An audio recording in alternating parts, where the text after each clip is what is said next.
আজ রেডি হয়ে চলে গেছিলাম। আজকের ডেস্টিনেশন ছিল চাপাপুকুর, যেটা বসিরহাটের দুটো স্টেশন আগে।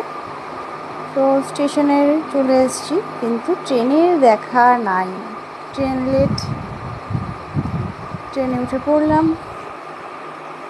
চলো ট্রেন থেকে নেমে দেখা হচ্ছে। নেমে পড়েছি চাপাপুকুর স্টেশনে। যেহেতু ক্লায়েন্টের বাড়িটা আমি চিনি না, তো ওরা আমাকে রিসিভ করতে এসেছিলো। গিয়ে তো দেখি এই ক্লায়েন্টে তখন গায়ে হলুদও হয়নি, তার মধ্যে মাথার চুল ভিজিয়ে স্নান করে বসে আছে। আমার তো কপালে হাত। যাই হোক, অনেক কষ্ট করে ক্রিম্পিংটা করা হলো। এরপরে সাজটাও কমপ্লিট হলো। অনেক প্রতিকূলতার সাথে আজকে কাজ করতে হয়েছে। যাই হোক, শেষ ভালো যার সব ভালো তার। ওর খুব ভালো লেগেছে সেজে, এটাই আমার সবচাইতে বড় পাওনা। যে ওকে জিজ্ঞাসা করেছিলাম কেমন লেগেছে, ও বলেছে ওর খুব ভালো লেগেছে।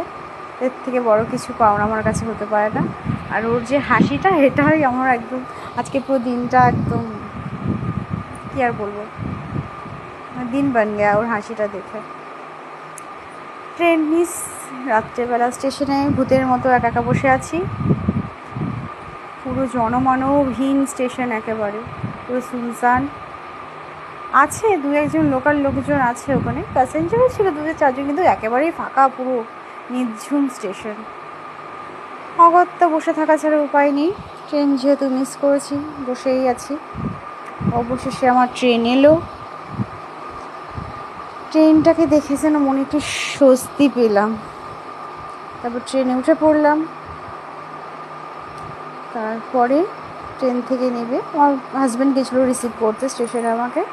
এখন মাথার নিচে বালিশটা পেয়ে যেন শান্তি, প্রচণ্ড টায়ার্ড। কেমন লাগলো আমার মিনি ব্লগটা তোমরা জানিও। টাটা।